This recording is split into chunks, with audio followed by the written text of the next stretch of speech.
Good evening. What an honor it is to share space, virtual space, with all of you. What better way to open up the dialogue than by honoring and giving thanks for those ancestors who have come before us, knowing that this work, this hard and heavy and light work of justice and equity and divine understanding is work that is not just for a glorious future, but it's also for a dignified present. So, with that, great ancestors, you are breath, you are bridge, you carry us over tumultuous time. You who can hear and answer with quick remedy, you are ready before we ask. You who can speak through tongues of trees and fire and water, this earth cannot hold you. We pound the ground and you appear, O ancient ones. You who can make lightning strike with the flick of a skirt. You who can make tornado turn with the spin and span of hips, take us there, to the place of knowing, to the hall that leads to the doorway of you, O holy ones. You of the first light. You who know the potential of possibility pulsing in the dark, deliver us unto our gifts. You who have sunlight in your fingertips, touch our drums, make us hear the rising, make us move a steady stump, a choir of voices so majestic, heaven hides us in a tapestry of light, or we are stars, blankets of wonder. Sky bright eyes, seeing the invisible, visible. You who have returned, you have turned our faces so that we see ourselves, and we have found you again in places we would have never imagined. You make our limits infinitely long. Our vision is clearer with eyes closed, and even there, you still stand in full color, vibrant and eager to serve. And now, when they read of this moment, they will see how we endured. They will wonder how we made it.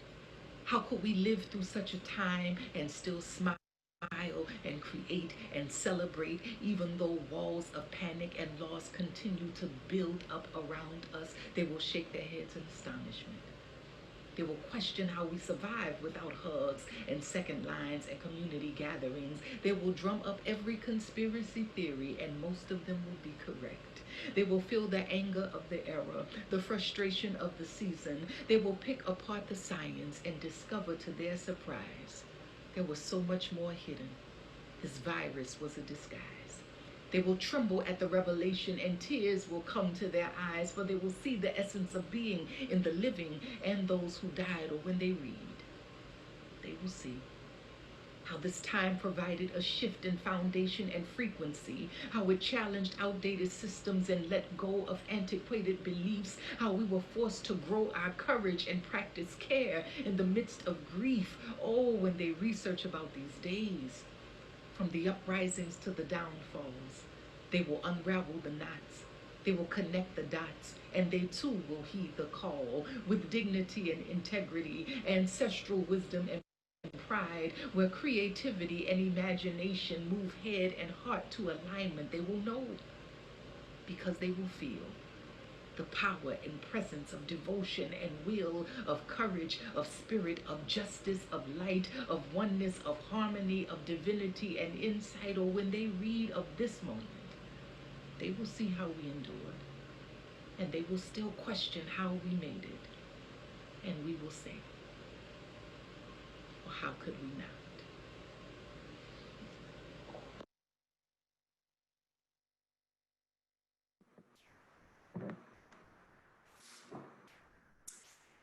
Thank you, thank you, thank you, and welcome everyone. Thank you to DJ Rockaway and Sunny Patterson for sharing their gifts of music and poetry and hopes for the future. I'm so excited that you all have joined us tonight. I'm Sarah Majola, and I'm the Associate Director of Vera New Orleans. As a person who was raised in New Orleans, there's so much I didn't know about the criminal legal system or even about district attorneys. And I learned a lot about district attorneys' power to decide a lot of things. First, I learned their power to decide to charge a child as an adult when I was a teacher, and two of my students were arrested. As a person advocating for improved juvenile justice and education practices, I learned a lot about district attorneys' power to decide whether to charge people at all, how harsh the charge is or isn't, and whether it's a charge that changes the entire course of a person's life, their ability to get a job, their ability to live in certain places. And when one of my family members was arrested and charged, I learned that a district attorney could give you a way out of the system with something called diversion. And that diversion can look different based on where you are and sometimes who you are. And even just a few years ago, I learned that district attorneys have the power to sometimes advocate for someone to be released and not make poverty or the lack of money an obstacle to a person's freedom. I believe myself to be somewhat of an expert in the criminal legal system and also the juvenile justice system, and I learn something new every single day, and how it works here in New Orleans and how it works in different parts of the country. People in New Orleans and across Louisiana are gearing up for local prosecutor elections and need to be armed with the knowledge for all of the ways that prosecutors work so they can demand more or different of their district attorneys. We're having this event tonight rooted in the idea that if you know better, you do better. If you know more, you can do more. And if you have the power to choose your district attorney, we, the people, are unstoppable and powerful. So I have some housekeeping for us. First, I want to thank our sponsors for the evening: Transcendent Legal Group, Cajun Fire Brewery, Show Fresh Sustainable Foods, and Everyday Grooming. Second, we are translating this event into Spanish, Vietnamese, and American Sign Language. Our ASL interpreters are spotlighted on your screen, and if you need translation or you know someone who needs translation into Spanish or Vietnamese, those phone numbers will be entered into the chat and put on Facebook, where we are also streaming. If you know someone who, because I got a couple of texts from people who didn't get the link from Eventbrite to this event, we are streaming on Facebook, and I will share that into the chat as well. Third, I want to give people a general outline of what the rest of the evening will look like. There will be a panel called Lessons from Change from people who are current reform prosecutors and community accountability partners in St. Louis, Missouri, and Contra Costa County, California. There will also be a panel called Visions from New Orleans, featuring people who are from New Orleans, advocates, crime survivors, and those who have been exonerated, all sharing their vision for New Orleans' future. In between the panels, I'm really excited to announce that there will be a performance by Big Frida, the Queen Diva. And for attendees, there are many ways to interact during this event. We'll have raffles of some wonderful items, gift cards for you to make groceries, or for those of you who don't know about making groceries, to buy groceries, and things for you to have a fun family night, and products and services from local New Orleans business owners. You can also answer some polls about your knowledge of the district attorney's office and what you want to see. Feel free to chat and comment on Facebook or in the Zoom app. And I'm sending a reminder, as we've all been living through very stressful times and have been doing so for a long time, to please be kind to each other in the chat and the comments. Again, thank you for joining. You're in for a really beautiful night. We'll now watch a short video about the role of the prosecutor generally, and then the Lessons from Change panel will begin, moderated by our very own Jamila Hodge, director of our National Reshaping Prosecution team. Thank you again.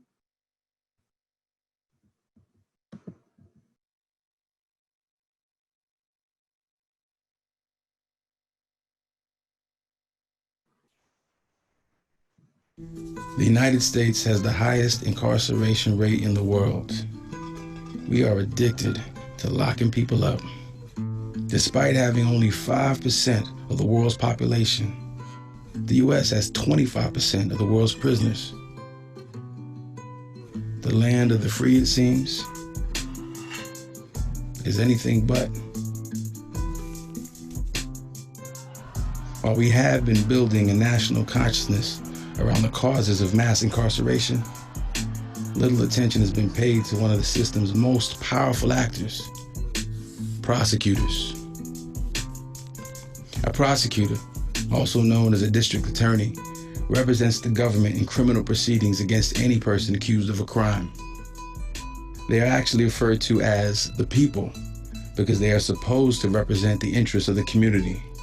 Their job is to seek justice, not convictions. And prosecutors have more power than most of us realize. Prosecutors alone decide whether or not to charge a crime. They get to decide who is prosecuted and who gets a pass. They also decide what crimes to charge you with. This is important because the more serious the charge, the greater the risk a person faces by taking their case to trial. This increased risk puts pressure on a person to give up their rights and take a deal, even if they are innocent. And despite their legal duty to turn over evidence that could prove you are innocent, prosecutors themselves, all in secret, decide when to apply that rule. Given all their discretionary power, prosecutors ultimately determine how the system treats the most vulnerable people in our communities. But the problem is not just the unfair amount of power prosecutors have. The problem is the abuse of that power, which is unfortunately all around us. Investigative reporter Radley Balco explains that one of the most powerful positions in public service, a position that carries with it the authority not only to ruin lives, but in many cases, the power to end them, is one of the positions most shielded from liability and accountability. And he's right. Over 40 years ago, the Supreme Court gave prosecutors absolute immunity, a powerful legal protection that is even greater than the protection the law gives to police officers. Absolute immunity is a big deal, a really big deal. And it means that in our current legal system, who we elect to represent the people becomes even more critical. Here's what you can do. Find out who the elected district attorney is in your jurisdiction. Get to know where they stand on the issues you care about most. Make sure you know what policies and practices are implemented in your name every day. Hold prosecutors accountable with the power of your vote. It's time to ask whether your district attorney is standing up for the needs and values of the communities they serve. So, do prosecutors exercise significant power? Absolutely. But they can only exercise the power that you give them. And that starts with winning an election, which means the most powerful player in our system is really the voter. That's you.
Good evening, everyone. My name is Jami Hodge, and I am the director of our Reshaping Prosecution program at the Vera Institute of Justice. And I am so excited to be here with you all this evening. My program, or the work that I lead here at Vera, is to work with prosecutors who are elected on platforms of change. So prosecutors who've run on platforms of decarceration, of addressing racial disparities, of being more transparent and accountable to the communities that they serve. Once elected, we partner with them to then take those campaign promises and actually make them policy and practice change.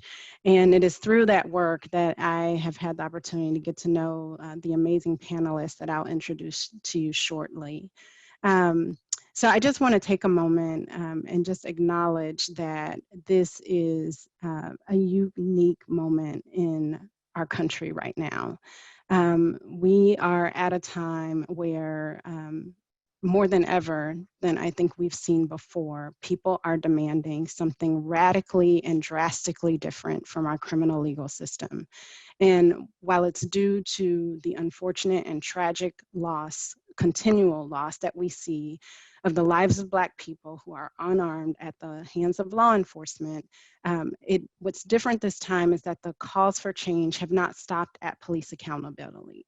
They have not stopped just based on the arrest or charging of police officers. There's a real recognition that change this time has to deal with the system that has enabled and allowed these deaths to continue to happen. And that is what excites me about this moment.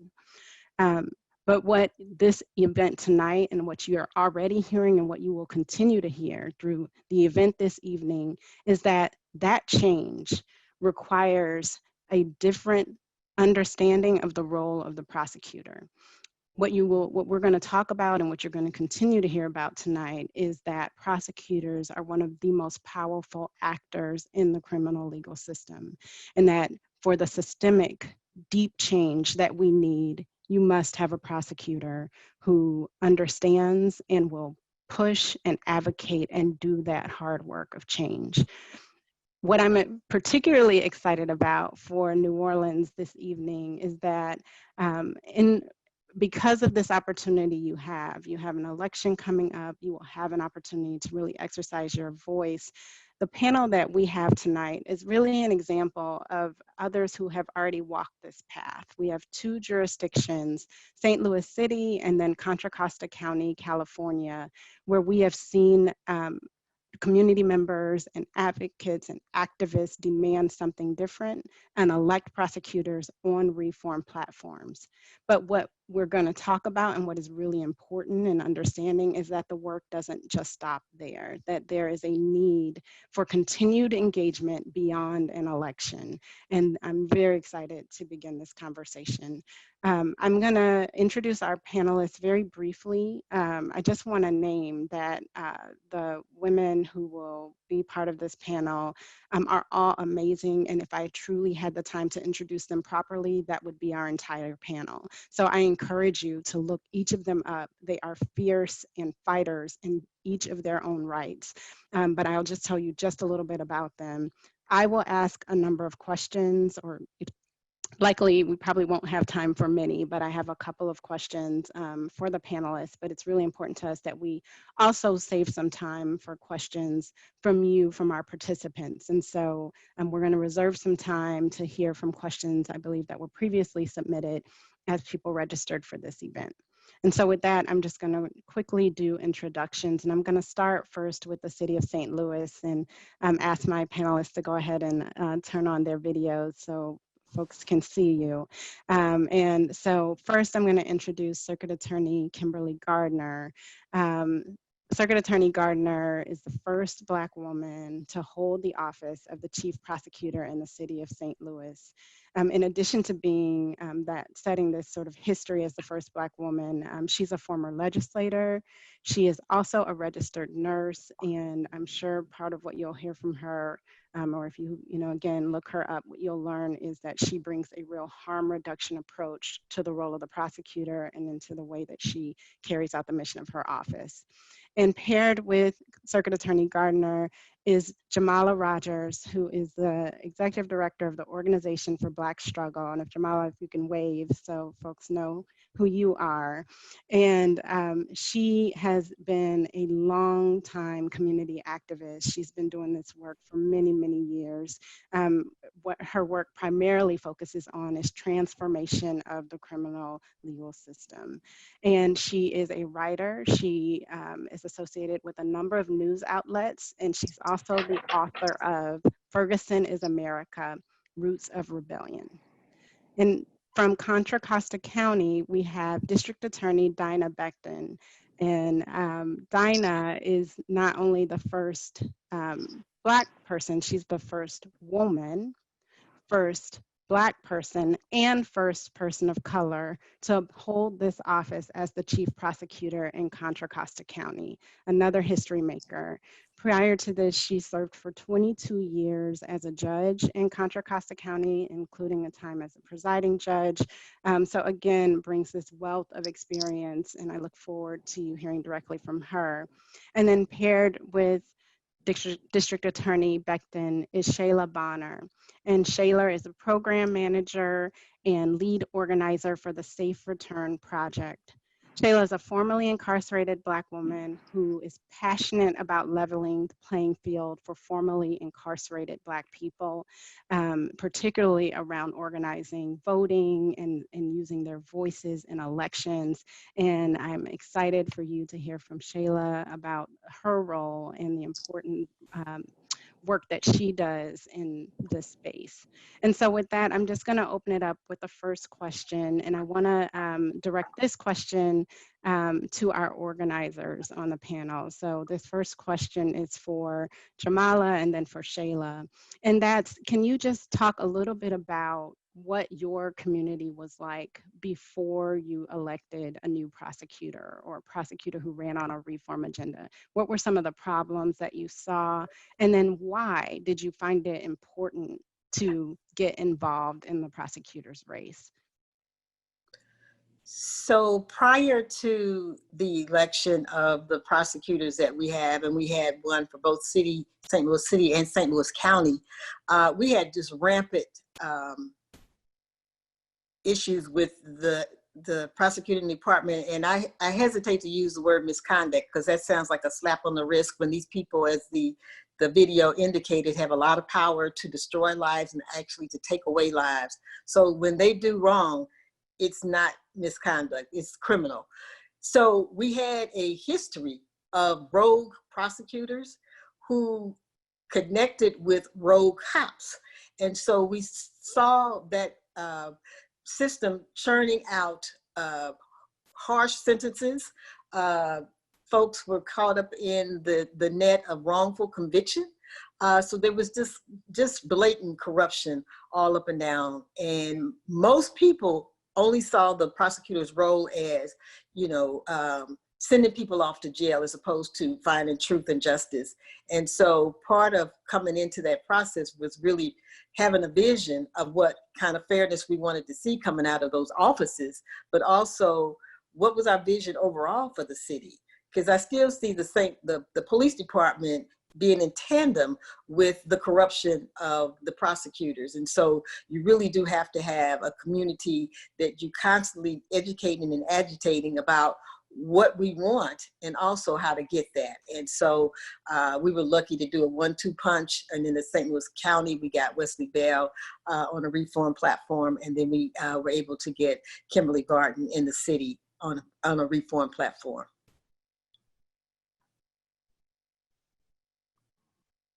Yeah, and for me, before DA Becton was elected, we had a DA in office who was actually taking funds from his campaign and using it as his own personal use. So there was that. So there was a lot of lack of trust in our DA. And so along with that, there was a number of crimes, a number of charges that have been taking place, and just to name a few, gang enhancements was one of them. I grew up in Richmond, California, where if you are associated with someone with the last name that is known for gang activity, or even if you're caught in the neighborhood and like say you're from North Richmond, they will automatically try to tack on a gang enhancement just because of the area that you live in, which is crazy. And then some things that we have wanted to like really change was like the data transparency. We wanted to know like what's going on, what kind of charges were being brought against our folks in the community, and then also bill reform. So those were like some of the key issues that we wanted to see change. And so, you know, given the fact that we had a district attorney who was actually charged with felony charges for spending campaign dollars, we saw fit to seek out a progressive DA. And so we thought of DA Becton, who actually ended up being the interim DA at the time. And then Safe Return Action actually, you know, did a campaign to get her elected. And from there, it's been awesome. Still some bumps in the road, but again, accountability is everything. Thank you. So my next question are for our two lead prosecutors, and we'll start with Circuit Attorney Gardner and then DA Becton. Can you just share with our participants some of the concrete changes that you've made in your role? I know Circuit Attorney Gardner has been there since 2017. DA Becton, after her interim role, was elected in 2018. But just if you can give some concrete examples of the changes that you have put in place and what impact they have had. Well, first of all, the number one thing is, as you heard from our wonderful organizer in St. Louis City, a trailblazer, we have to address mistrust of the whole criminal justice system. So the first thing I did was we have to have credible police officers to testify and to be held accountable if they are able to take a life or a liberty, and they must be trustworthy. So we created the first formal exclusion list where you cannot bring any charges to my office if you are under investigation or you have issues with racial animus amongst certain groups or targeted certain groups or sexual orientations or religious factions, as well as you cannot testify if you're not trustworthy. That was one. The second is to create the largest ever prosecutor-led diversion programs in the state of Missouri, as well as really looking to expand that, working with Vera, and really reducing our pretrial prison population, working with Vera to address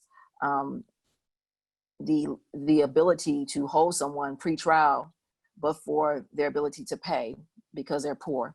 And we reduced the prison population 40% that was held pretrial, working with Vera and really looking at what we do, how we can recommend low-level felony summonses to release individuals, as well as how we can be part of the process of making sure we have a charging philosophy of who we charge, what we charge, based on fairness and justice, and not simply the ability because you're poor that you are held pretrial for longer periods of time.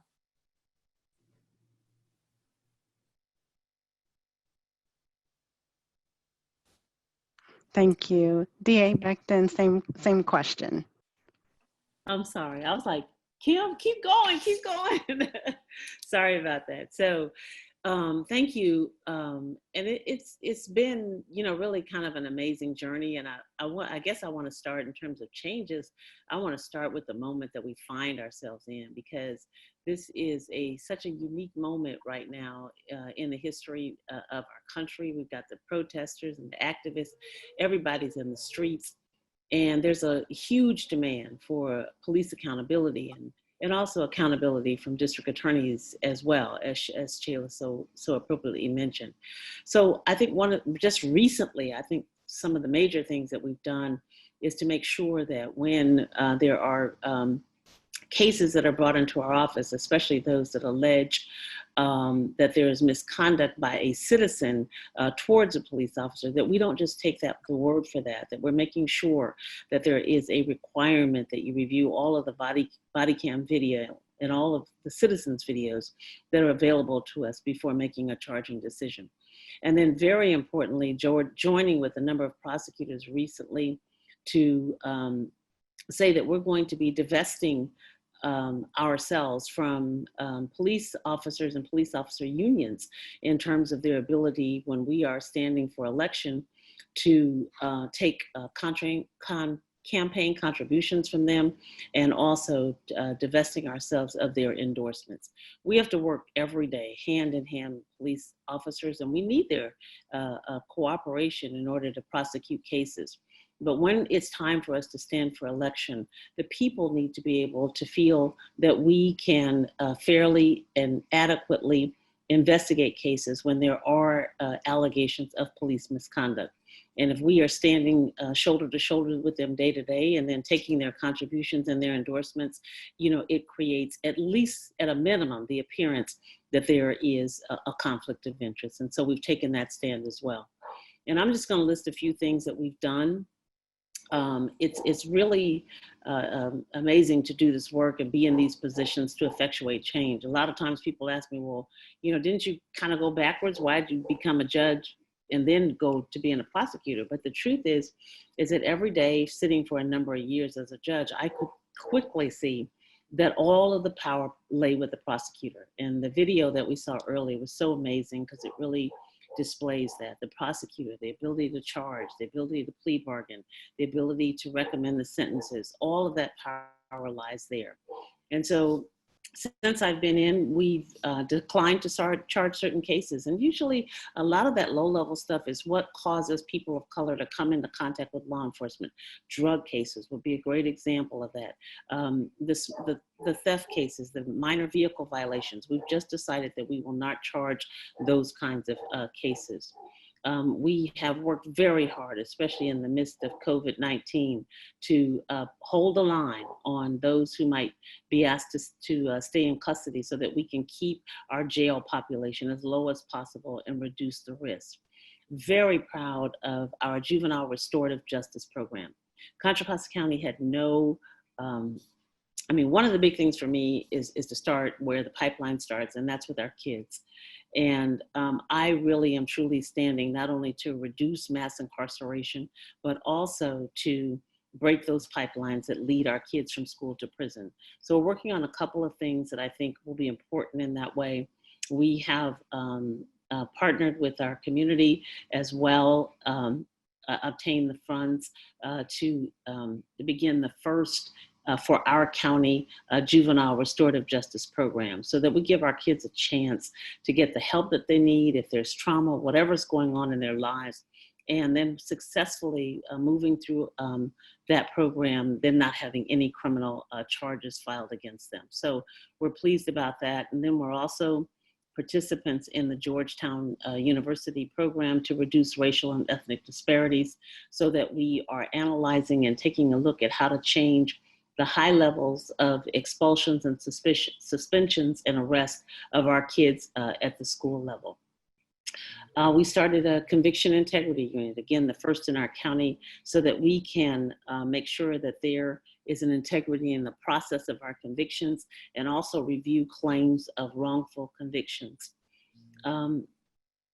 Our sentencing review project gives us the opportunity to go back and to review the work that other prosecutors have done in the past, to determine whether the sentences that were imposed, that we would still recommend those sentences today. So we're also involved in that on two levels: one, reviewing those old sentences, and then two, making sure that we are taking a look at those who are elderly and incarcerated, as well as those who have a little time left to serve on their sentence.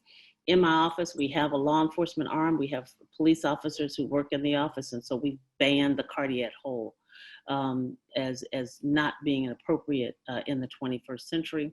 And then, of course, we're very proud to work with the Vera Institute. We're just getting started, as we have found out that there's so many barriers to the work that we do, both internal and exterior, but we are finally getting started so that we can increase our accountability to our community. There's just one I want to highlight, and that's our work with Code for America. We were able to use their Clear My Record tools, so that we were able to, dismiss over 3,200 cases related to drugs and marijuana. This has been an amazing amount of work because it means that the removal of these convictions effectively reduces the barriers that people might have to getting education, to getting housing, and to getting employment. And so we have to be very continuously work hard to keep this approach up so that we can strengthen our criminal justice system, but also make sure that when our citizens are returning home, that they have the best opportunity that they can. So we helped over 2,399 individuals clear their records so that they no longer have felony convictions or misdemeanor convictions, which would be barriers to their reentry into society. And we're very pleased and proud of that work. Thank you. Thank you so much. And I just want to, I mean, you named so many things, which I think is just a further example of all the ways that prosecutors impact the system. And I know Kim listed a few. I just want to name, I know that there are a number of things that DA Becton mentioned that are also present in St. Louis City, conviction integrity and the work on charging and lots of other things. But I want to move now to just another question, again, back for Jamala and for Shayla. Can you just describe a little bit what your relationship is with now that there is a prosecutor who ran on a reform platform in your jurisdiction? And Shayla, specifically, I'd love for you to talk a little bit about the district attorney accountability roundtable, of which you're one of the leaders. And then for Jamala, if you could talk a little bit about how there's a need to continue to support a prosecutor post-election and some of the challenges and that the need for support that you've seen. Thank you so much for that question. So our DA accountability table meets, well, we were meeting quarterly, but now it's on a month-to-month basis. And basically, you know, it's one thing to get a DA elected, and it's another thing to actually hold them accountable and make sure they carry out your vision and your work going forward. So I'm super happy that DA Becton meets with us monthly, because I heard from other counties such as Alameda, who it's hard for them to even get an appointment with their DA. So just the fact that she takes out, you know, some time out of her busy schedule to meet with our DA accountability table, just to, you know, for us as a community to bring, you know, things to her attention that she may not know, such as some cases that may have went through that she, you know, told her deputies not to file or charge. It's just good to bring that to her attention so that she's aware of what's going on. And then for us to like support her in, you know, moving forward with any policy changes. We're actually going to do like court watch to, you know, make sure that, you know, what she's telling us is actually happening in the courtroom. So that's another way of holding, you know, everyone accountable. So, I mean, our relationship has definitely grown, I would say, since the first time we met at the table. She's gotten to know us, we got to know her, and it's just kind of taken off from there.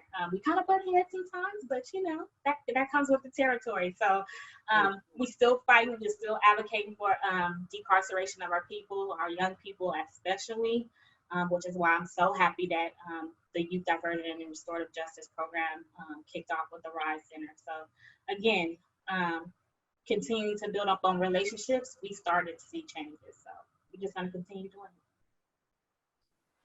So I appreciate the question as well, because as someone who calls himself an abolitionist, oftentimes people's like, how are you such an avid advocate of Kim Gardner? And I've said publicly, if somebody told me 10 years ago, I would be standing publicly, like defending the circuit attorney, I don't know. But I think part of what Shayla is saying is you know, resonates with me as well, because once you elect people, and this is not even just for the circuit attorney, but oftentimes our communities will elect people and they say, whew, thank goodness that's over, let them do their thing. But what we found, and if you heard all of the things that both these sisters are doing, you can imagine the kind of heat that they're drawing based on the fact that they're trying to end mass incarceration, which is, you know, built whole counties and states' economy. They're, trying to divert folks who normally would be thrown into the system and locked away for forever. I remember one of the headlines for Wesley Bell, who's in the county, it was in big letters, "I will not prosecute poverty."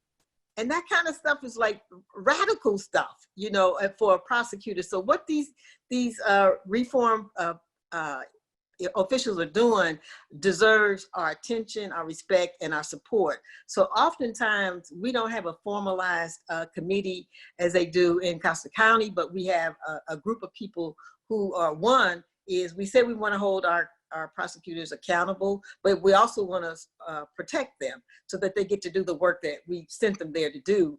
We've done a lot more of protecting them, the accountability part, because they are doing exactly what we told them to do, and that is what's drawing the fire. And so in the case of Kim Gardner, she's had lawsuits against her. She's faced death threats. I mean, in terms of really doing her job, it's been all kind of obstacles thrown in her way. So part of what we have to do as a community is defend her flank, try to divert some of those attacks, to be there for her so that she gets to do her job. And maybe at a certain point, the two prosecutors can speak about the difficulty of really trying to do their job as reform or carceral prosecutors, when all of the reasons that they're being attacked is what the previous prosecutors were able to do without any kind of issues. And now we have people that are saying Black lives do matter, Black bodies matter, and we're not going to be a part of the system that created that kind of destruction and mistrust by the communities that primarily are the ones that go through that system. So for me, it's been inspiring to watch the sisters. Last year, a number of the female prosecutors came to stand with us and stand with Kim Gardner. And just the power of that group was really, I mean, I can't even, I'm still speechless about being in their presence. And so, and just hearing the stories about what they're going through just for doing their job, I mean, it just makes me mad. And that's the fuel that I need to keep on going and keep fighting out there. Mm-hmm. Thank you. I'm mindful of the time. So this is Jami at Vera. We just got a note for the panelists for this because of interpretation, both for ASL and different languages, to identify ourselves if we can when we speak. I'm conscious of the time and want to make sure we have time to get to some of the participants' questions and answers. We literally have like 2 minutes before we need to switch over to that. But I want to call on Circuit Attorney Kim Gardner just to talk a little bit more about that backlash and why she's needed the support of Jamala and so many others on the ground in St. Louis. Well, hello again. I'm Kimberly Gardner, Circuit Attorney for the City of St. Louis. But I wanted to also really talk about, in this work as a Black reform-minded female prosecutor, is different than our male colleagues. First of all, how that people identify me in the city of St. Louis. I was the first African-American prosecutor elected in the state of Missouri. I was there 3 years before Mr. Wesley Bell.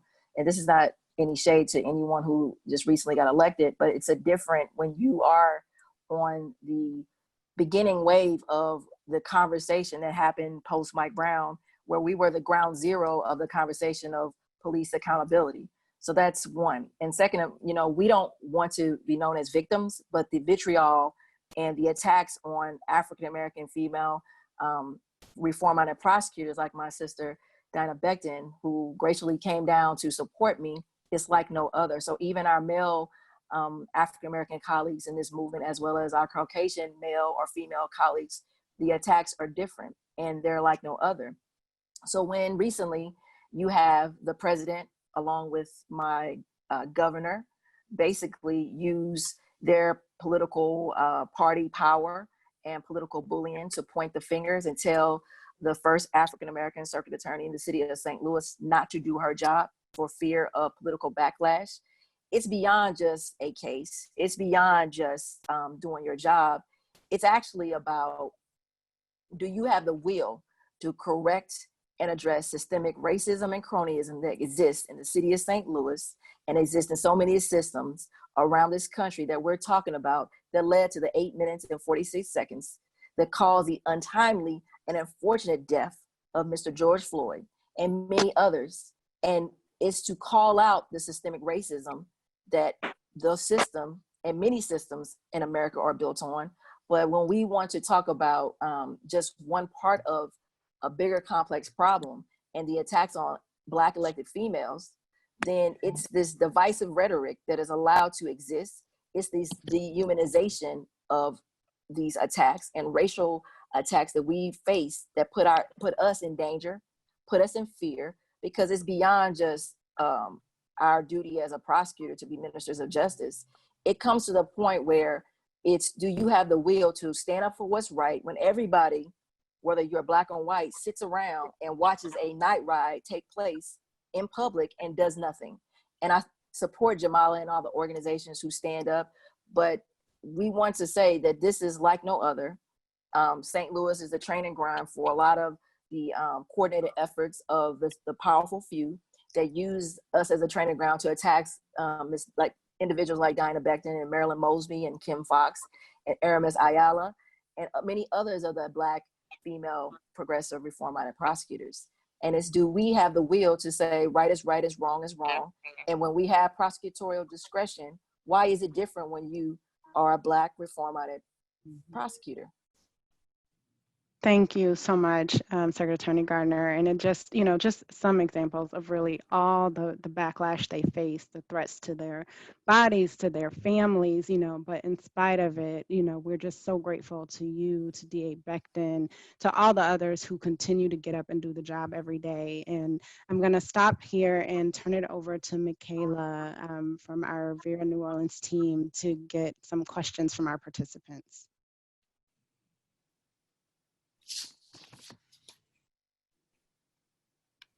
Hi, thank you all so much. Can you hear me okay? Okay. We have a ton of questions and they're all really excellent questions. But in the keeping time in mind, first I'll just say my name is Michaela and I'm with the Vera New Orleans team. And also that if whoever wants to win the next raffle, please put your name in the chat right now. There's a gift card and there's board games, so go ahead and put your name in the chat right now and it will close in like 7 minutes, so go ahead and do that. And then I'd also like to invite our graphic recorder, Taslim, to share her screen while we're doing the Q&A. So in the one question that came up a few times, and this is for the prosecutors on the panel, how do we change the ethos of the conservative district attorneys in a red state, or what can be done to curb the power of the state level district attorneys associations so that progressive legislation and rollbacks of current draconian racist laws can be achieved? So a couple of people have asked this question, how do you balance this statewide with the push for legislation? Mm-hmm. Well, I'll start with California, because in California right now, first of all, I just want to say that it's the people that put me in this position. It's the people that I am accountable to. It's people like Taylor and that organization and many others like them who said, we want to see something different. And that has not only been reflected by the will of the people, it's also been reflected by the legislation that has passed in California that has made huge sweeping changes in our criminal justice system, changes about how we evaluate cases when there's a person who dies at the hands of enforcement, changes that say we cannot prosecute, kids under the age of 16, as adults in the criminal justice system. So these are sweeping changes that the people of the state of California have called for. Unfortunately, law enforcement organizations, as well as our statewide district attorneys associations, have fought tooth and nail against these changes. But the real power in this situation has been in the hands of the people. The people have demanded it. The people have voted for it. They have influenced their legislators. Their voices have been heard. And frankly, we are at a point right now where many of our organizations, my state organization, I am there, I'm at the table, I participate, but at the same time, it is a lonely, lonely room because you just don't, in that space, have the support, and you recognize that. You might voice, like for example, there are two of us here in California who went to that table to express our concerns about the conflict of interest in taking funds from the powerful police association unions. And everybody nodded their heads politely and said, mm-hmm, but would take no positions. And we understand that, but our voice is in the room, it's heard. But truly, truly, it is the power of the people who effectuate change.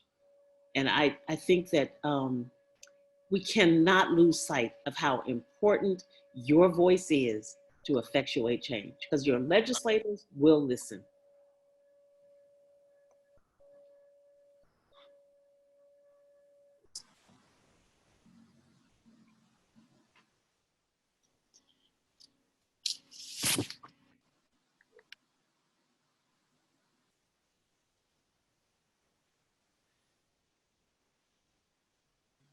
So our next, DA Gardner, did you want to chime in on that one too?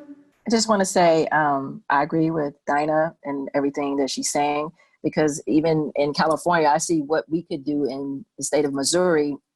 California has a history of a lot of statewide initiatives with criminal justice reform that has been pushed by the people throughout the whole state. And I think that that's a great starting point, that the people in this state of Missouri, which criminal justice reform is not a political party issue. A lot of people from different political parties support it. And so it's time to put these reform efforts to the vote of the people. Yeah. And the next question is for Shayla and Jamala.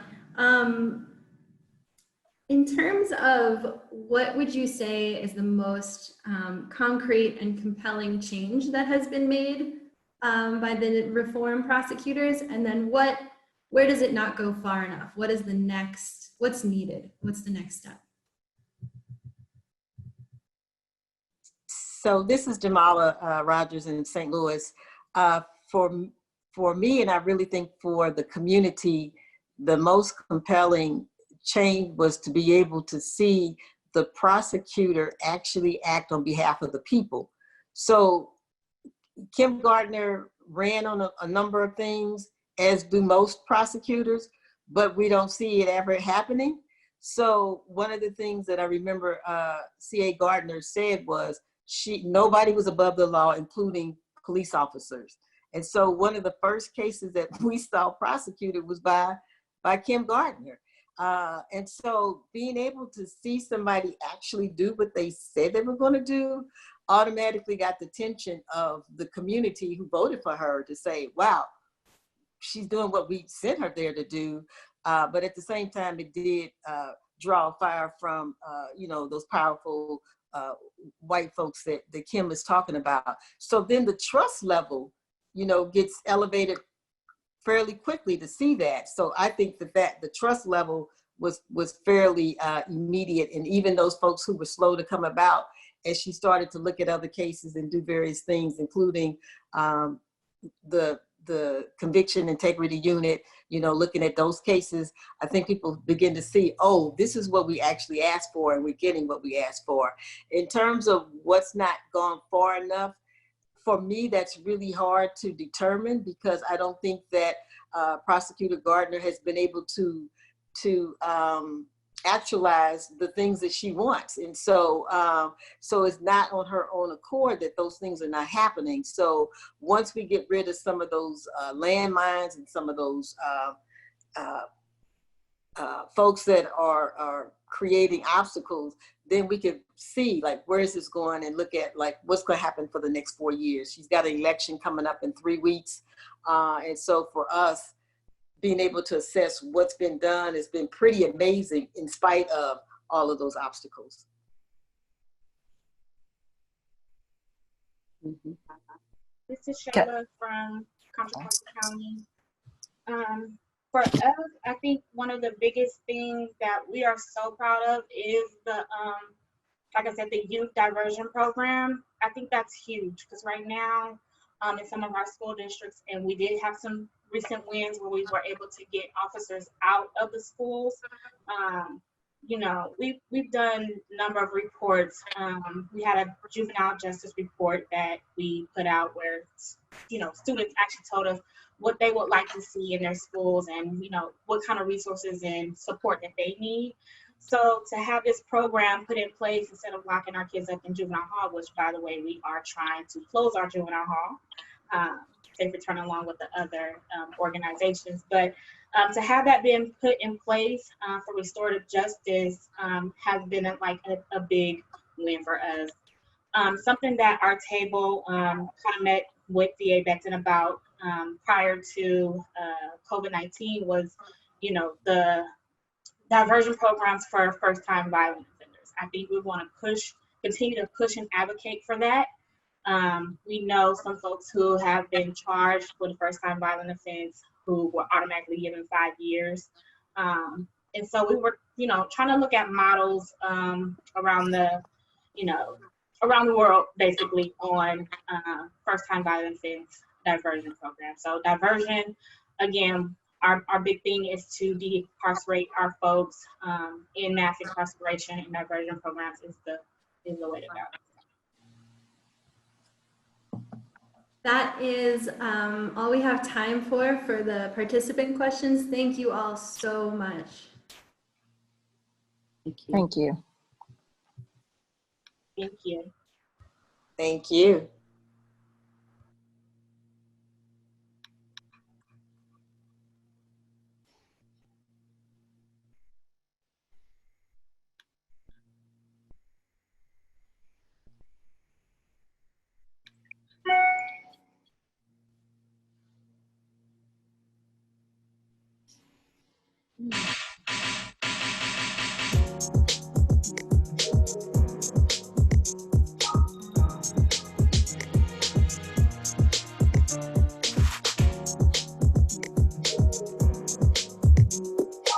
Thank you all so much for tuning in to the Vera Institute's We've Got the Power.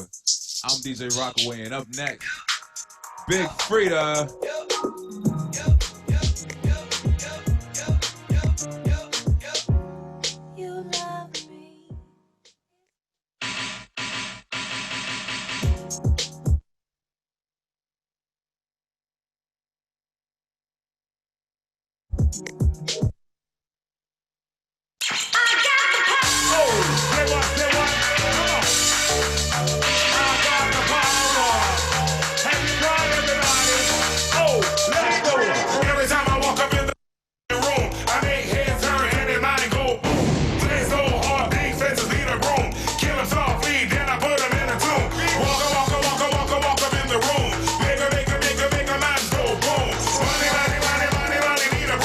Put 'em in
for y'all.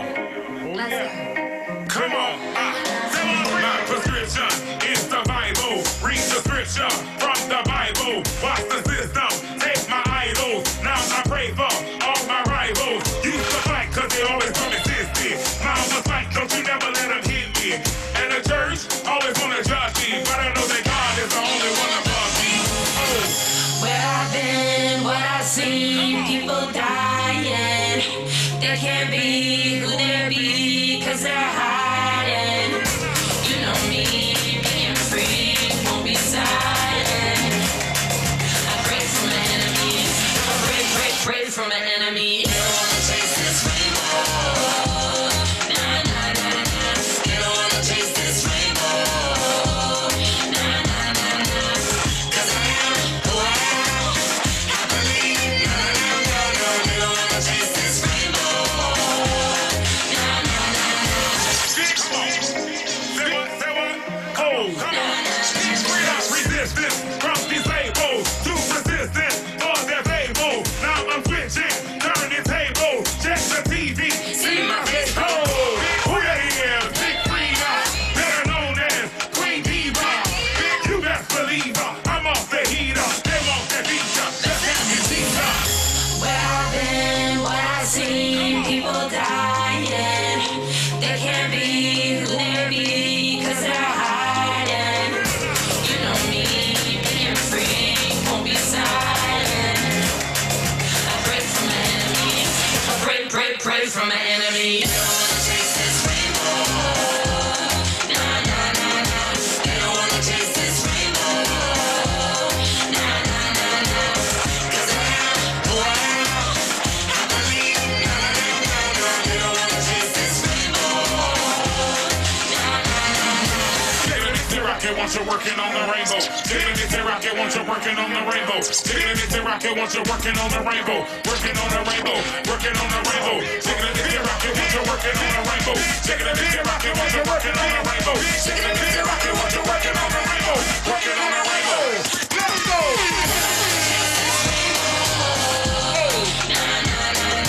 You don't wanna chase this rainbow.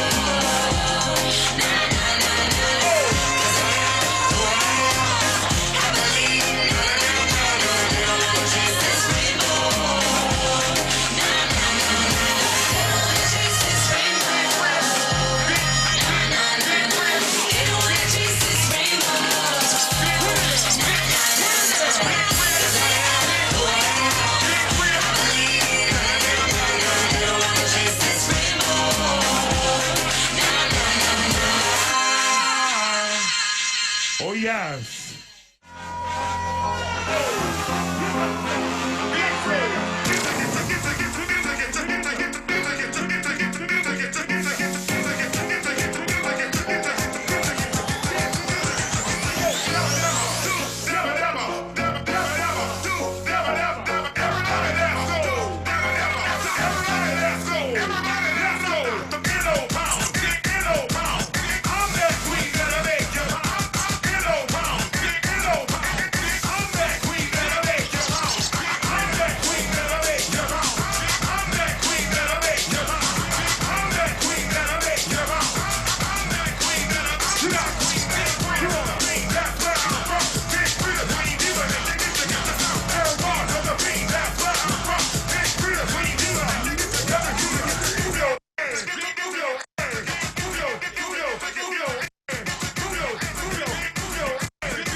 Sorry about that.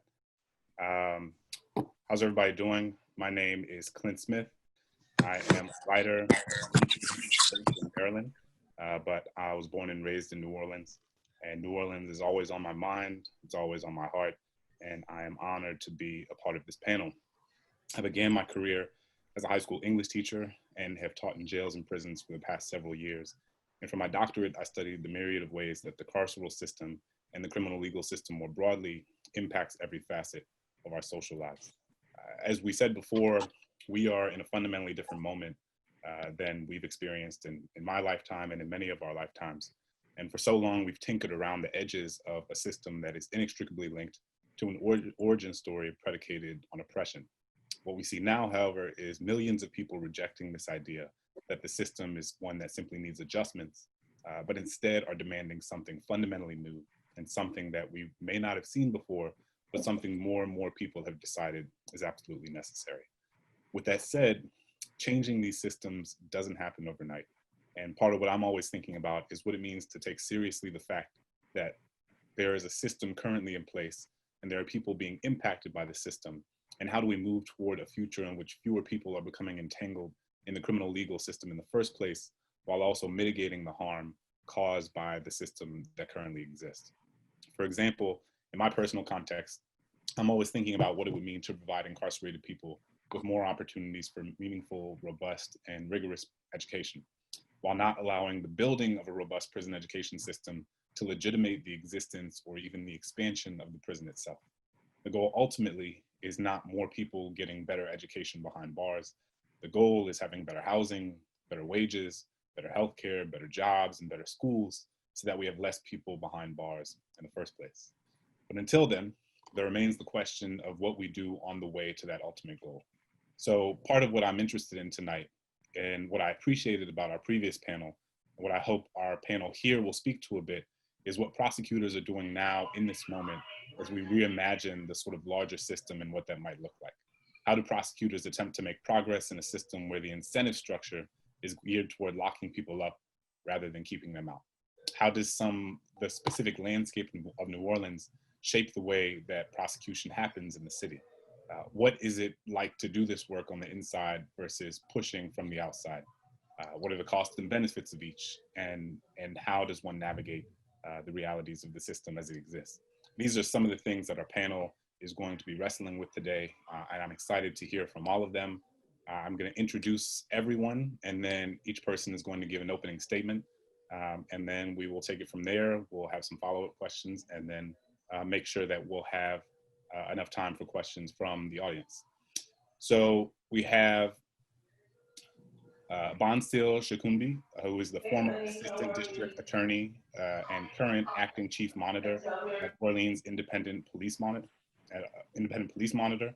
Calvin Johnson, the retired judge and moderator of the People's DA Coalition. Lauren Sapp, Staff Attorney and Orleans Public Defender. Jerome Morgan, barber, advocate, and author, and associated with the Free Dem Foundation. And Nikita Shavers, who is the founder and executive director of the Dinarelle Shavers Educational Fund and the music and arts coordinator of the Youth Empowerment Project. So we're going to begin with Bonsil, and she's going to share an opening statement, and we'll go from there. We can all recognize that we're at an interesting point of history in life, except for the differences we're living it. And it's time for us to look back and see what have we done in the past year, 5 years, and decades preceding that are begging for us to make changes, and not waiting for the changes to be made in our legislator's office, not waiting for changes to be made in our police departments, not waiting for our streets to be filled with people crying out for change, but as prosecutors have the opportunity to exalt their power to how can they affect change on individual cases. I'm hoping in the future that we see more individuals taking the positions, being line prosecutors, and demanding changes in their individual cases in the courtrooms where they stand, where they ultimately are charged with representing the people of the state of Louisiana.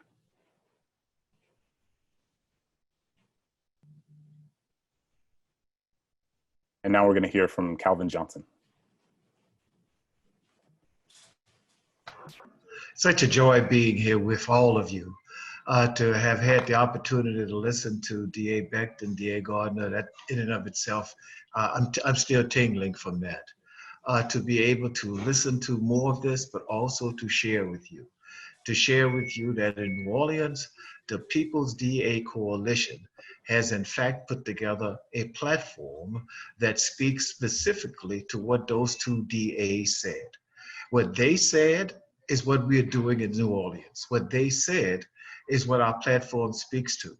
What they said is that we want a DA who's ethical, who's compassionate, who's accountable, who will end mass incarceration. We want a DA who's transparent. We want a DA who recognizes that it is not the justice system's purpose, it is not the justice system's place to simply punish people. The justice system's purpose and place is to make our community, make our city better. It's not to punish, but to make better. And to do so, we have to recognize that we have to stop using people as commodities, which is what the justice system has done and has done over the last, and I can speak for 45 years, y'all, that's what it has done. It has used people as commodities, people who have paid for the system, people who have been used to make the system something and not people or the system being such that it has made people better. That is what the platform that the People's DA Coalition has come forward with and intend to put forth for the city of New Orleans. Thank you, Judge. And now we're going to hear from Lauren Sapp.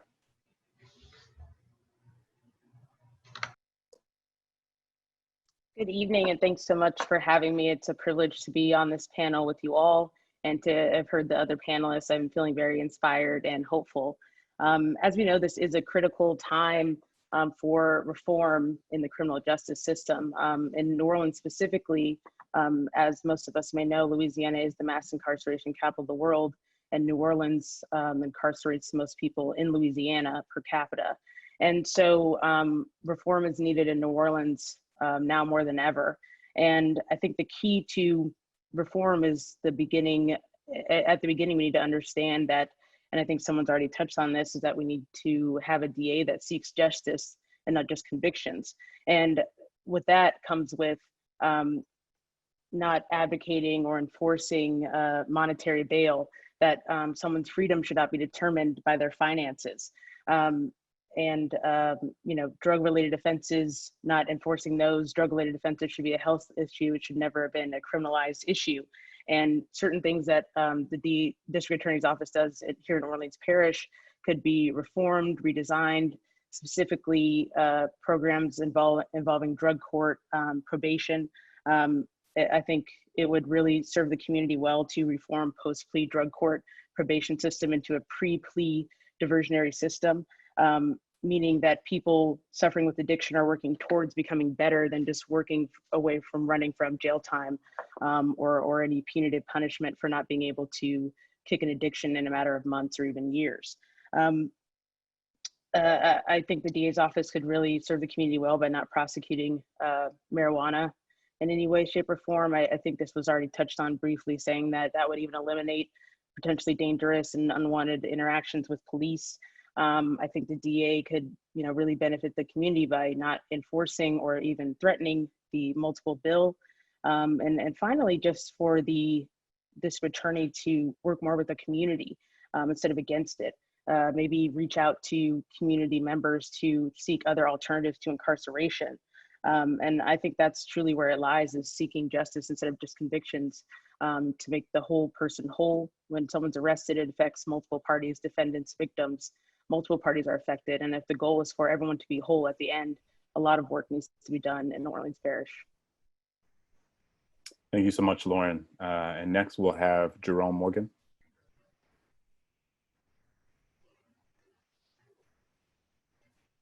Jerome, are you there?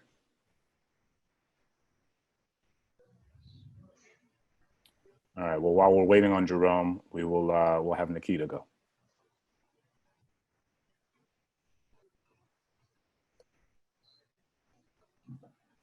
Sorry, muted back. Good night, everyone. Thank you all so much for having me. It's such an honor to be amongst the amazing panelists today. I've been brought to this work through unfortunate circumstances in life through the death of my brother, and it's given me a life purpose to really shape and guide and impact the lives of New Orleans youth, to detour them from the criminal justice system. I would like to see a lot of changes happening with our system, especially going into the new DA's election. There were many things that I experienced firsthand through the death of my brother and the case that we unfortunately, my family and I had to endure. Many of the events were unimaginable, unfortunate, from being the case being assigned to the prosecutor's office, and literally every 2 weeks, we were assigned a new ADA who never really had a chance to be married to the case or understand the case or get to know the case. The detectives who were in charge of the case completely dropped the ball, threw away original notes, and were completely dismantled on the stand. We had witnesses who were intimidated from the beginning to the end. Houses were shot up. We were told that there weren't any witness protection programs or assistance to help protect those witnesses, which caused those witnesses and their families to move away, cutting all ties with the DA's office and with the case. In the middle of our trial, actually, when the week we began the trial, our judge who presided over the trial ended up recusing himself because another case, the Danziger Bridge case that was also in our section of court, the judge had to recuse himself from that case. So he stepped down literally the week before our trial began. And we pulled another judge from retirement who basically slept the entire case. And when the witnesses were also intimidated on the stand, that judge didn't see it because he was asleep at the time. Rubber bands was plucked to the witnesses while they were on the stand. Everyone saw, the judge didn't see, the jurors saw, but the jurors that did see it and brought it to the judge's attention was dismissed from the jury pool and replaced with alternates. In the end, my brother's killer was released, and then a week later attempted to kill someone else and was recharged for that, and is currently serving time for that case. And then a week following that, another witness who took the stand was murdered. So there were many different things that happened, unfortunately, during that time. And just to set the tone, it was post-Katrina, 2006, New Orleans with a very dismantled criminal justice system. But unfortunately, many things that were taking place then are still taking place now. I would like to see more clarity and transparency and resources for families and assistance for families who are maneuvering the criminal justice system. This was the reason that we started Silence is Violence, anti-violence organization at the time, to help families maneuver through the criminal justice system and figure out the ways in which there were no assistance for them. And so I feel that most of these issues still have not been addressed in 2020, and I would like to see them addressed going into this new election. Thank you so much, Nikita. I'm not sure if we have Jerome back yet. It doesn't look like it, but I think he is having some technical difficulties. And so if we get him back, then we will definitely make sure that we bring him into the conversation. Bonsi, I want to come back to you. You know, we're in this moment right now, the sort of George Floyd protests have manifested itself in, it feels like, every part of our society and also in our workplaces, even beyond the criminal legal system. And there's this new push, I'd say new, but there's a renewed push for thinking about diversity, thinking about inclusion, thinking about in what places are there people of color, and how does the lack of representation of Black people, Latinx people, Native people in different places shape what the outcomes look like in those systems. And so, you know, if we're thinking about this, particularly in the prosecutorial sense, in district attorney's office, I'm curious, you know, as a Black woman and as a former prosecutor, what is the role of having a diverse office? Does that shape the way that that the district attorney's office is engaging with these issues. And obviously we know that there are limits to representation, and that like not every Black people or Latinx people are not homogenous entities and have different politics and different ways of thinking about things. But I'm curious from your perspective, how you think about the importance or the role or the limits even of what it means to have a diverse workplace in this specific context. In the district attorney's office, it's no different from any other field that you are exposed to. Diversity is highly important. When I've talked about this previously, I used the example that's made its way through social media recently, where there was a nurse speaking about a young girl that came to the hospital with her mother, and they were considering contacting the police because the girl had hot water burns on her back. And the nurse was tweeting about this, saying that she had the opportunity to educate the people and say, no, wait, you need to understand what was happening. The young girl was getting bot sprays. For those of us who have had our hair braided, we know that either a lighter is used on the end or your hair is dipped in hot water. And so you had people who weren't familiar with something as simple as that in the culture going, how could this mother burn her child in this way? She was so negligent, she exposed her to these things. And that's just one small example that you have the opportunity to bring race into the conversation. Something that happened often with me or my other fellow colleagues is we know that cross-racial identification is an issue. You know that implicit bias exists. So you would have situations where you would have a six-pack lineup or a video from an officer that was taken, and you would have the opportunity to have a white coworker or a male coworker come and say, hey, can you take a look at this? And I could immediately identify that doesn't look like the same person. I get that you think that they're the same height and you think that the nose is the same, but it's not. And it's not intentional behavior, you would like to think, but those things matter so quickly, that turns into dismissal so quickly. And it's something that you're able to do before that person's even assigned a defense attorney. It's something that you can do before that person even has to make bail. When you get that file, you can make the decision and it can just go ahead and disappear. It's extremely important the way that you're able to speak to victims, to defendants, and cooperate with the families. I'm not from New Orleans. I will admit that I'm a military brat, but it's also important to have local prosecutors, people who understand the culture of the community and everything that's happening, because you can only speak so much from your experience.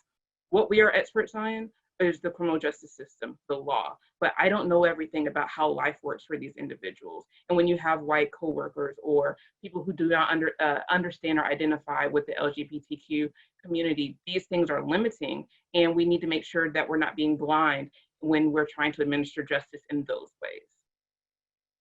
Absolutely. I appreciate you sharing that. Looks like we got Jerome back. Jerome, if you'd like to share your opening statement and just share some thoughts about the topic we're wrestling with here. You're on mute. You got to press unmute. Yeah, I'm sorry. My name is Jerome Morgan. Good evening, everybody. It's a pleasure for me to be here, engaging about something that's so important to my community. I'm a lifelong resident of New Orleans. I grew up in foster care by way of a neighborhood here called Pontchartrain Park that was recently named to the National Registry of Historic Places. Unfortunately, though, I was falsely arrested at the age of 17 and eventually wrongfully convicted and given a mandatory term of life sentence without the benefit of parole. Based on my experience and research, the problem with the way the prosecution happens is the process is so traumatic, and it rarely can be reconciled at that point, only because our prosecutors have this unchecked power. So ultimately in New Orleans, the DA operates to disenfranchise specifically us Black people, to keep us enslaved socially and economically by poverty, debt, and guilt. It took myself 20 long, excruciating years to get the second-degree murder conviction overturned, due largely in part to the Innocent Project New Orleans, along with a few other community organizations like Justice and Beyond, and students at the center who gave their support once I appeared back in court after 18 years straight without setting foot in another courtroom. To make a long story short, I had an insult to injury. I had to bond out, adhere to 24/7 home incarceration and monthly drug testing, and defend myself through two years of unsavory re-prosecution before Louisiana Supreme Court ruled in our favor concerning inadmissible evidence, causing the DA to finally dismiss the case in 2016. In addition, the 2 state witnesses that were found to be coerced by the homicide detectives, who are Black men, were prosecuted for perjury, thankfully to no avail. Since then, I've opened up Real Genuine Barbershop, Park Roots Productions, and founded Freedom Foundations with the help of 2 other formerly incarcerated Black men. We founded Freedom Foundations, a 501c3, to ultimately give our disregarded youth an alternative path to being prosecuted and disenfranchised by our Orleans Parish District Attorney's Office. Our vision is to offer an alternative option to the next DA and end the long-standing culture of convicting at all costs by placing those court-involved individuals in our Genuine Courts program. Yes, we have programs now, but for some reason or another, it's not making the kind of impact that our community needs. I appreciate you sharing that, Jerome. And Judge Calvin, I want to come back to you for a second. I'm curious how you have seen, you've been part of this system for a while now, and I'm curious if maybe you could speak to the audience about how you've seen it change and evolve over the course of your career, and to what extent it is different than it was at the beginning of your career, and to what extent it's not that different at all, and what you think needs to happen moving forward for it to be serving, as Lauren said, to be moving toward justice rather than punishment. Clint, I have seen this thing unfold for 57 years, either as a defendant, as a student, as a lawyer, as a judge, and now retired. 57 years I've seen this. I've seen the justice system go in all the ways that we speak of. I saw it move in a direction intentionally to make it such that people of color, it would end up exactly how we ended up, being the most incarcerated place on earth. I have seen it. I've seen it how the legislators operated, how they created laws. I've seen how the judges operated, how they enforced those laws. I have seen how prosecutors operated, and in those operations, how they intentionally did things to create the exact result we've seen. I've seen it. Yet, here we are today, and it's an amazing place to be here today, to listen to D.A. Becton, D.A. Garner, to listen to them, and to hear them talk about what they are doing in their places gives me courage to know when we say we have the power, gives me courage to know that in fact we do have the power. We can change this. We can make it different, but it entails us doing that. It entails us making such that the people who come into the justice system are no longer treated as commodities, are no longer made such that the people who feed off of them do so. The bonding industry feeds off of them. The court systems feed. The jails feed. The DAs feed. We have the power to end this, but we have to be mindful of the fact that we need to have not only words that say we want to end it, we need to have policies, we need to have structure and strictures in place to see it end. We need to demand accountability. We need to make sure that there is transparency in terms of how the district attorney operates. We need to be sure that the district attorney who's elected and takes office in New Orleans in January will go backwards and look at all of those cases that were prosecuted and people were convicted unfairly. That's a fact, because I saw it happen. I know it happened, and we need a DA who will go backwards and look at that, and a DA who will look forward, knowing that the DA's purpose is not simply to punish, but to make our community better. That's the DA's purpose. Thank you for that. And Lauren, building off that, I'm curious, you mentioned a lot of different steps that could be taken in order to, I don't know how you would frame it, but transform or shift the way to move us away from a singularly punitive model of prosecution to something that's more justice oriented, something that's more holistic. And I'm curious, you alluded to this a bit before, but if you were made DA for a week or for a month or for a term, what are some of the first things that you would do moving into that position in order to transform that office from one that is perpetrating harm onto communities and instead allowing it to become something that is engaged in a different, more transformative justice oriented project? That's a great question. There's a couple things that immediately come to mind. In Louisiana, the pre-acceptance period, the time from when someone's arrested until when the district attorney decides to formally charge them or refuse the case in relation to bail is 60 days, 60, meaning that someone can be arrested, have a bail set, not be able to make that bail, and sit in jail for 2 months for the sole inability to pay his bond. I've had several dozens, maybe even hundreds of clients that sit for months waiting for any news on their case. In some cases, the charges are refused after 2 months. The district attorney refuses the cases, dismisses them, and sends them on their way with no housing, no jobs, maybe even lost custody of their children. On the other end of that, if they're sitting in jail for that entire 2 months, when they get to their first day of their case, if the charges are in fact accepted, which most times they are, a lot of times people want to do whatever they can to get out, which may mean plead to something I didn't do, or plead to time that I shouldn't have to take, or exposure that I shouldn't have to take because of that 2 month waiting period. And so I think as a DA, I would, if the legislation can't change, I would encourage my staff to only review cases for 5 days, a 5-day review to see if there's enough evidence to hold someone in. And going back to this pre-acceptance period, it's not just this time where the district attorney is supposed to be investigating these cases. A lot of times someone's arrested, they are very much in jail for the inability to pay bond or other reasons. And their defense counsel, myself, I don't get discovery on cases for months and months and months. So it completely strips the defendant's ability to see the evidence against him before he even tries to consider if I should plead guilty to this or if I should take this to trial. I would also, as I previously mentioned, no longer threaten the multiple bill. As we've talked about, the DA is kind of all powerful in a lot of ways.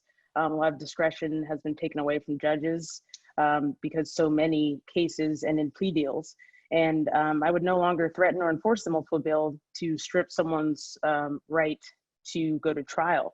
I think also not enforcing or threatening the multiple bill would encourage, would discourage ADAs offering exploding plea deals, where if you don't take this time today, it becomes this, pressuring people to take jail time even when they come into court out of custody. And particularly with bail, I think something that COVID-19 and this pandemic and the shutdown has really highlighted for many of my office's clients, my own clients included, is that the jail population has gone down to numbers that are as low as post-Katrina. And I think it shows that the people that have been released during the shutdown should have never been detained in the first place. I think it shows that a lot of these nonviolent people, a lot of drug offenses, why are we detaining so many people pre-trial? And we have to have the scare of a pandemic, a very real scare, where clients from my office have passed away. I have dozens of clients that have gotten sick. And it took something like that to realize that maybe several hundred of these people don't deserve to be incarcerated pre-trial before they have any sort of convictions. And I think lastly, and maybe most importantly, is to hold the police accountable. Going back to that pre-acceptance period of 60 days, I've had, again, several, if not dozens of cases where someone's arrested for, let's say, possession of cocaine. And the crime lab is a part of the discovery packet that we're supposed to get as defense counsel and defendants are supposed to receive. And I've had cases where we get the crime lab, the result comes back negative for cocaine, and then they dismiss the charges and release this person. But there's no insider investigation into what officer arrested this person for this particular charge without having tested that it was in fact cocaine, without it being sugar, et cetera, et cetera. And I think there should be more accountability to officers that plant evidence in those kind of cases, officers that blatantly lie and misrepresent facts on the stand. And I think defense counsel and defendants being given backgrounds and prior records of disciplinary actions with police officers, all of that helps equalize the system so that it's it's not just, you know, everybody against one person. And I think those are the first few things I would start with. I would obviously be very, very busy. Yeah, no, this is, I'm so glad that you shared all of those things. I'm thinking a lot about my own experience. As I mentioned, I teach in jails and prisons and currently teach in DC jail, though obviously with the pandemic, haven't been in there for a few months now, but I'm always reminded of how that it doesn't take a long time to be incarcerated. It doesn't take a long time to be put in jail for it to sort of wreak havoc on every facet of your life, for it to make it so that you're evicted from your home, to make it so that you're that you lose your job, to make it so that you might lose a custody of your children. I mean, the list goes on and on. And that 60-day period feels so egregious and so unnecessary. And I'm curious, just to ask a follow-up question, how much of that 60-day period is there because of the pretense of like capacity? Like, is the prosecutor saying that they don't have the capacity to do it more quickly, or is that just or is that not true? Like, what is the justification for 2 months? And Bonsil could also feel free to jump in on this one. Yeah. My understanding of the existence of that 60-day period is that so the DA can properly investigate the charges that this person has been arrested for, the facts that they've allegedly done, but they have up to 60 days. It's not 60 days. And so every single case where I've had a client that has a probation hold or parole hold, the DA waits the entire 60 days to choose to accept or refuse those charges, most of the time obviously accepting them. So I say that I would enforce a review of cases of 5 days, because although the legislation allows 60, the DA can use 2 or 1 or 6. And oftentimes, if cases move a lot quicker, as far as people not sitting in jail, as far as people out of custody, not sitting and waiting to see if they get something in the mail about their cases, I think it would create more confidence in defendants to not be so scared to go to trial, not feel like their backs are just completely up against the wall. And it's just, you know, kind of egregious that someone could be detained for a couple months without seeing any evidence against them, and even have charges refused in some cases and not even know why. And so there's pretrial detention everywhere, and in Orleans Parish specifically, because of issues of bond and this pre-acceptance period, are a huge issue as to why a lot of clients plead to things they didn't do and plead to exposure that they really should not. And Bonsil, if you want to jump in to add anything. I mean, I'll echo what Lauren said. It is the 60 days as provided by state legislature. And so that's kind of where the premise comes from. But what I'd say is that we need to work towards having a district attorney's office that enacts policies that don't wait for the legislature to say what is or is not permissible. I would say 5 days season's a little fast for, like, say, a murder or something of that nature. But when you're talking about these non-violent offenses, when you're talking about drug crimes and things of that nature, there's no reason that there can't be a quicker turnaround, because we are very aware of the havoc it can wreak on somebody's life. But the 60-day is what's provided by law. And I believe it's 120 days for an individual that's not incarcerated. So you could still have pending charges and be out on the street trying to live your life, but have that arrest show up on your background record before you actually find out the conclusion of your case. Thank you for that. Nikita and Jerome, this next question is for both of you. And I alluded to it in my opening statement. I had to put my headphones on because I think I have 2 toddlers who've spilled a lot of water and juice on my laptop. So I apologize for anybody who couldn't hear me. But a lot of what I think about, I was a high school English teacher. And so I think often about how so many of the young men and women who end up in prison that their trajectories were being shaped by having grown up in communities that have been historically disenfranchised, historically disadvantaged, historically stripped of resources and opportunities for upward mobility. We know the relationship between race and incarceration. We know the relationship between poverty, specifically in incarceration, and how the community a young person is born into and the resources that they have or don't have shape the sort of opportunities that a young person has to escape communities that are saturated with violence and poverty. And again, not because of anything that these communities have done to deserve it, which is something I always tell people, but because of things that have been done to those communities generations after generation after generation.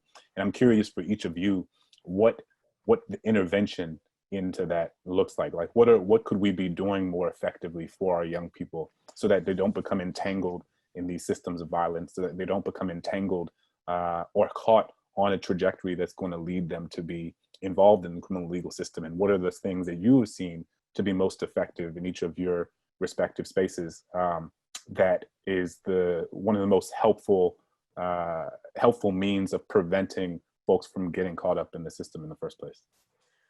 Yeah, I can start, Jerome. I feel for starters, we have to start investing in youth development and restorative justice programming so that we are not investing in the school to prison pipeline. For me personally, what brought me to this work, when my brother was murdered, I was a kid, I was 18 years old, and I was extremely angry as to, I didn't understand why would anyone want to take someone's life? Why would anyone want to take his life, who was probably the coolest, sweetest, most down-to-earth person that you could ever meet? And it just made no sense to me. And I was really angry at the time, and I just didn't really understand. Right after undergrad, the first place I landed was an internship at the Juvenile Justice Project of Louisiana. And the young people that I met there, the young people that I loved, that I grew to love, and just working with them and learning their stories and realizing that not everyone are born with the same opportunities, not everyone are given the same chances at life. We're not all dealt the same hands, you know, and a lot of young people in our communities are disenfranchised. They're born with the world against them. You know, we weren't born with a silver spoon. I'm from the Lower Ninth Ward, from the hood of the hood. And, you know, we were raised by a single mother, but we were given the opportunity to dream. We were given permission to dream. We were told that we could be something, whatever we want to be. We could go to college and those sorts of things. And to understand that there are so many young people in our community who are not given those chances.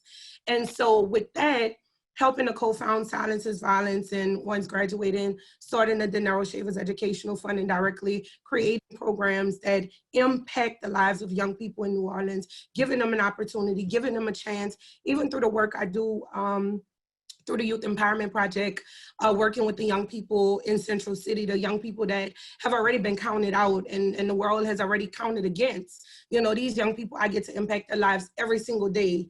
I tell them I love them every single day. I tell them how great they are every single day.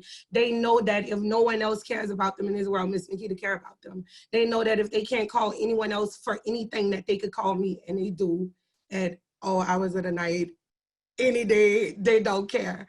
And so, you know, those sorts of things, for me, as I grew older, I grew that sense of understanding that we are living in a world that, you know, our communities are disadvantaged and disenfranchised, and there are so many odds against us and so many opportunities that our young people are not given. And so I have made it my life's work to give back to our young people, to give them those opportunities, to give them a chance, to give them that one up. I work alongside organizations that put our young people first, and really work on along the lines of that youth development and restorative justice approach, with giving our young people a chance to detour them from the track of the criminal justice system. So for me, if I could save any young person to keep them from going down the track of the young people who chose to take my brother's life, you know, if I could save one life, then my work is not in vain. And so for me, that has become my life duty and my goal in every single thing that I do. So I think if we could, as a community, get to that point with investing in recreational programming, invest in our funds into youth development programs, and to organizations that are directly impacting young people in our community, to help detour them and give them something positive to do. We're in the middle of a pandemic. Kids are home all day long. They have absolutely nothing to do. When we're not in the middle of a pandemic, we still need help. Like, NARD is not what NARD used to be. We need recreational opportunities. We need opportunities for our parents. We need, you know, different opportunities for our young people in our communities. And you know, the more of us that jump on board and focus our attention to that, then we could, you know, swear our kids away from the criminal justice system so that it will be there for people who need or deserve to go through it. Thank you for that. And you're speaking to something that I think a lot of folks are speaking to now, you know, with this conversation about where are the funds, where are the municipal funds going, right? Are they going to militarize police departments? Are they going to build more prison beds? Or are they going to the sort of recreational programming, the educational programming, and the social support networks and infrastructures that are going to make it so that our young people feel cared for, that our young people feel supported, that our young people have the resources to deal with trauma and the violence that they experience? Because so much of what I experienced, and you know, as a high school teacher and someone who works in prisons and jails now, is that so much of this is a response to trauma, right? That people who enact violence against people are often those who have experienced and witnessed violence themselves. And so if we can provide young people with, you know, the healthy coping mechanisms with which to manage that distress, then I think that we're one step closer. And then even before that, creating communities that in which those issues are not even, in which the violence is not as saturated, in which people have jobs, in which people have wages that pay, you know, jobs that pay them a living wage, in which people have access and hope that, you know, that their education will result in something meaningful and something that's going to give them a stable life, rather than feeling as if they have to resort to desperate and oftentimes unfortunate means. Jerome, would love to have you hop in here. So sorry. Yeah, you know, that's my sentiments exactly. The trauma is really deep. You know, we've been suffering from this systemic oppression for a long time. I've experienced it myself, and I see the same experiences with the young people that I work with and my peers that I work with. But first of all, you know, I've been through it. I've been through foster care, you know, because my parents were incarcerated. And so, you know, and they grew up in impoverished areas. And so thankfully, I was in foster care in an area that was unlike, you know, what's common in New Orleans. It was an area that was created for and by Blacks. And that's where I learned, you know, how to be a community member. It wasn't that my foster home, the parents in my foster home were affectionate, because they weren't. I knew that I wasn't the kid. It was just the community around me that, you know, gave me the confidence and the self-esteem to be the individual that I am. But I say that to say that even now, what we're suffering with in our city is youth homelessness. The youth that I work with, and I'm pretty sure the kid can vouch to it, is that most of them are being raised by their grandparents. You know, there's just generational gap, and there's a disconnect. And so they're influenced by everything that's not in their best interest. And so what I have worked to offer them by starting, you know, a nonprofit organization that's geared around supporting them through their transition from childhood to adulthood, giving them decent housing, and, you know, skipping over the jobs and decent pay, but giving them a technical skill where they can, you know, venture off into entrepreneurship. And so, you know, we have a soft skill program where we teach them, you know, etiquette and, you know, just the basics of, professional maintenance, we call it, and public observation, just that soft skill that they probably not getting at home because there's nobody to care for them in that way. But basically what they need is our care and concern, our love. We need a system that cares for them like they're their own child, like they are a member of their community. And what you see all the time is that, you know, they're being treated like animals. We've been dehumanized and in so many ways, and dispirited, you know, as Black people. And so it's hard, but, you know, my main solution to it all is just what somebody alluded to earlier: decent housing and good job, a decent job with decent pay. But I would substitute that with entrepreneurship, because you want them to be think of themselves as owners of themselves. Once they acquire this technical skill, they can have the confidence to know that no matter what happens, I can use the skills that I know with my hands to save myself instead of looking to the system to save them. Absolutely. I know that we are running toward the end of time, but I want to make sure that we have time to take a few questions from the audience. I am trying to figure out how that is.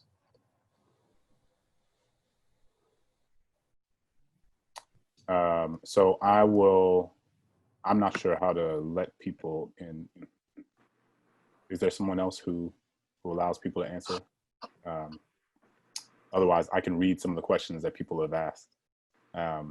So one of the questions is, should we set, and so Lauren, maybe you can answer this, should we have a set bail amount across the board to each type of crime, and what percentage of bail should be higher? And maybe more generally speak to how you think about what bail reform looks like, and should bail exist at all? It's difficult to assess bail being matched per charge, because each individual that is accused of this particular crime, accused of these allegations, comes from a completely different background, whether that meaning socioeconomically, racially, and of the like. So I don't think there's a way to apply a blanketed number to any person. And with that, I don't agree in monetizing freedom in any way, shape, or form. I do understand that other states have progressively limited bail in some ways, but that's created circumstances where people are held without bail in certain cases. So I don't necessarily have all the right answers. Obviously, there's charges that are more severe than just crimes of nonviolence and lower level felonies. Obviously, there are instances of where there should be some sort of separation from society, but I think there should be alternatives to just the terrible and unconscionable conditions that a lot of people face pre-trial, and if they were to plead or be found guilty. So I don't think there's a specific number in my head. I don't like to really think about numbers when I think about human beings as far as financial monetary value. So I disagree with money bail and fines and fees wholeheartedly, because your finances shouldn't determine your freedom. And it's not a deterrent necessarily to have a specific number set for each charge as far as bail, as statutes and sentencing obviously do not work as deterrents for people accused of crimes. So I wholeheartedly disagree with monetary bail, and don't necessarily have the best answer for reform as to maybe more serious charges. But yeah, wholeheartedly disagree with finances affecting someone's freedom. I think we're gonna have Josh hop in now and do the rest of the Q&A for the next few minutes. Yeah, hey everyone, I'm Josh P. Sean. I'm a program associate with the Vera Institute of Justice. I want to thank y'all for sticking with us through the evening. I want to also thank our panelists and our hosts. It's been a great panel. Before I kick it to some more questions, I would like to remind everyone about the raffle that's going on. I think Connor put something in the chat. So same deal, like put your name and your location in. I actually think with these set of gifts though, it's for local folks only, because some of them are to local establishments that you can't go to Rouse's if you live in New York. So I think it's for local folks. I also want to check in with a good friend of mine, a graphic designer, Tasleen. She's continuing to work on a project for us. And I also wanted to get to, I guess, maybe one other question, if we have time. And this is for anyone on the panel. How can we ensure a more equitable justice system when many of the country's laws are embedded in white supremacy?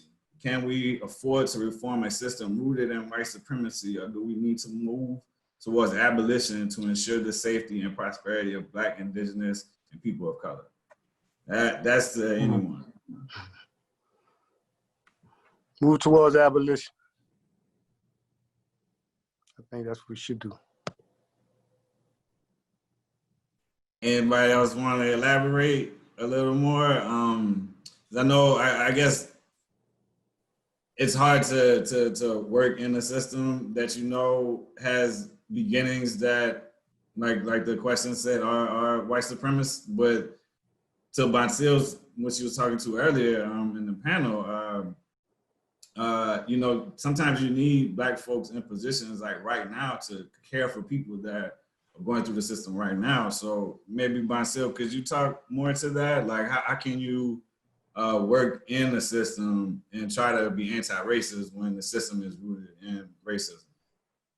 I think this kind of goes back to the first panel, and when you're kind of reimagining what the criminal justice system is going to look like. There are so many opportunities for growth. I'm not saying that I'm against abolition work, but we kind of know right now it's going to be a process. So if you take simple steps about expanding diversion programs right now, and I don't want to speak for what happens at the office now, I'm not there any longer, but you used to talk about first-time offenders on drug offenses. That's who would be able to go to diversion. There are so many other people that should have the opportunity to not have to go through the criminal justice system. There's opportunities to just expand your toolbox as a prosecutor or as a judge. Can we create better mental health courts? Can we create better drug courts? Are there ways to actually divert the people out of the system? Can we actually cooperate with community groups that are already doing this work and do it better than you ever could, in order to ensure that we're not just continuing to expand the criminal justice system and mass incarceration as a whole? I don't want to say little steps, there are big changes that can take place that kind of start to eradicate some of the racial tones that the system has as a whole. Creating public-facing databases to expose corrupt police officers so that when you have someone that shows implicit bias, they're not coming forward to testify again. Or when it's raised by a defendant, you can say, hey, actually, this is a credible thing. This isn't just someone just blowing hot smoke. There are plenty of steps that we can take in the meantime while we're still continuing the fight to overhaul the criminal justice system as a whole. Cool. I'm hoping we have time for one more question from the audience. I know we're going a little over, but I'm gonna just get to one anyway because no one's telling me no.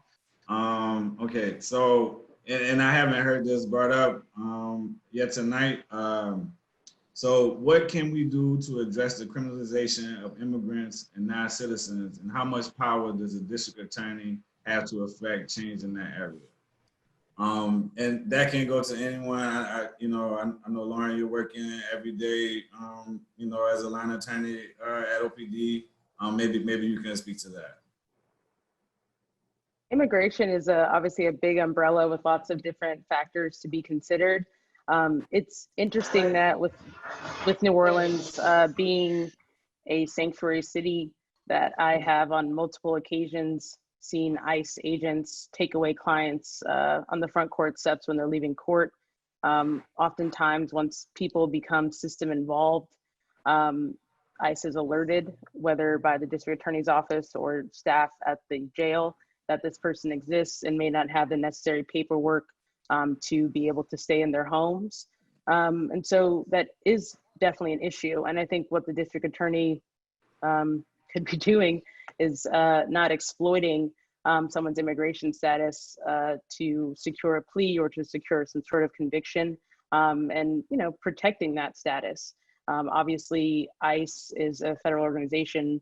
I am at the state level, but there's so much that the district attorney could be doing to protect people that live here, that have lives here, families, jobs, because once, in my experience, my office's clients become system involved, they are taken out of their homes by ICE, and it just becomes a very scary situation for charges that may not have a leg to stand on, charges that may get refused, and charges that may get amended down to something that never would have subjected them to deportation. And so it's definitely something that the DA's office should be advocating for, to protect people suffering with immigration issues, because New Orleans at the end of the day is a sanctuary city, but it doesn't feel like that. Josh, if I could speak to that for just a minute, as the opening piece that we looked at in terms of that video piece spoke to the fact that the district attorney is the leader of the justice system. So the district attorney can speak across all of these issues and can speak to those aspects of the system that deals with aspects of these issues, along with police and what they do as regards immigrants, along with sheriff and what he does as regards immigrants, along with how the justice system itself goes at it. The district attorney can advocate for change. That's what the position gives in terms of that office. And the New Orleans DA can become the leader of that effort and that activity for not just New Orleans, but for Louisiana itself, which is why the district attorney in New Orleans can be a critical piece in how we reform, how we reshape justice in the state of Louisiana. Thank you, Judge. I appreciate that, and thank you, Lauren, too, for those answers. Are we ready for the raffle? Is it closed yet? I think it's raffle time. All righty.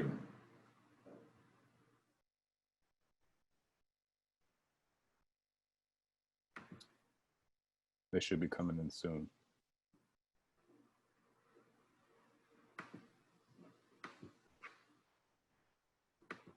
It's spinning now.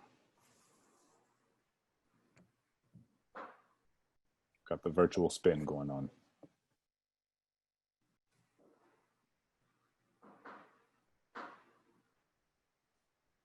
I should have entered my name. I messed up.